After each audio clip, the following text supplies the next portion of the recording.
Erika Harold is quite an accomplished woman in some ways. Well, actually, inarguably in a lot of ways.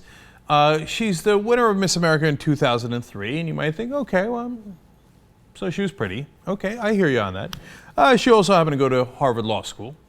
Pretty damn good. And for the Republican Party, a huge advantage, let's keep it real, is being a minority. And yes, she's actually a Republican. And yes, she's actually thinking of running in Illinois' 13th district. She's going to challenge Representative Rodney Davis in a primary there. Well, the Republicans should be thrilled. I'm sure Rodney Davis isn't thrilled, but other Republicans should be thinking, my God, a Harvard law graduate who's a minority and Miss America, and said, this is great news, right? Well, not so much for one particular Republican, and he's actually a fairly important one in that district. He wrote for the Republican News Watch, and his name is actually, he's not Rodney Davis, he's Jim Allen. He's the chairman of the Montgomery County Republican Party. So chairman in that county, all right? So what did he happen to write about Miss Harold? He wrote, the little queen touts her abstinence, and she won the crown because she got bullied in school. Boo-hoo. Kids are cruel, life sucks, and you move on. What? Why the gratuitous anger at this woman who's a Republican and you should be welcoming into your party? What's with a boo-hoo? Ironically, as he bullies her, right? But it gets much, much worse. He says, now Miss Queen is being used like a streetwalker, and her pimps are the Democrat Party and rhino Republicans. Remember, she's not a Democrat. She's a Republican, okay? And I don't know how much he knows about her positions or what, if he's basing that on this at all, but a streetwalker? She's a graduate of Harvard Law School, but for Republicans, a certain group of people, it doesn't matter what their qualifications are. They question everything about them, and no matter what they do, oh, they're just streetwalkers. He's not done yet. He also throws in derisively, she's a love child of the DNC. Again, I'm confused.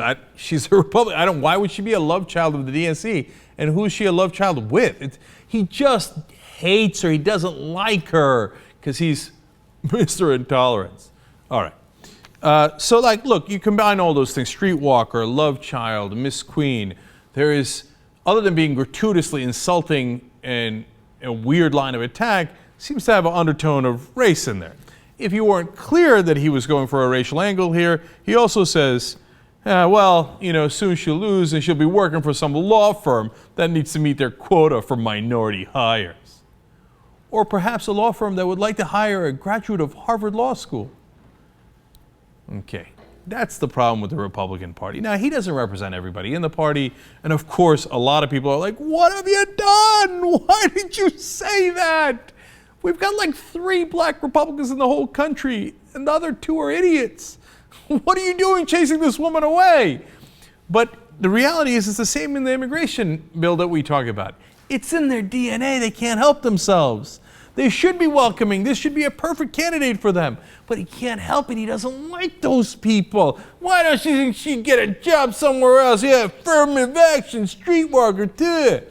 I know, because you're a really quality guy. You're a class act. It's very obvious. So all the way up to Reince Priebus, the head of the RNC, saying he doesn't represent us. It's outrageous. He shouldn't have made those comments.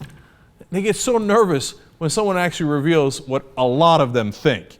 Look, if it was just one guy in one instance, you could say, okay, there's a lot of crazy guys in the country. With the Republican Party, it happens over and over and over again, and it seems to be directed at certain groups of people over and over and over again. This is yet another example of it.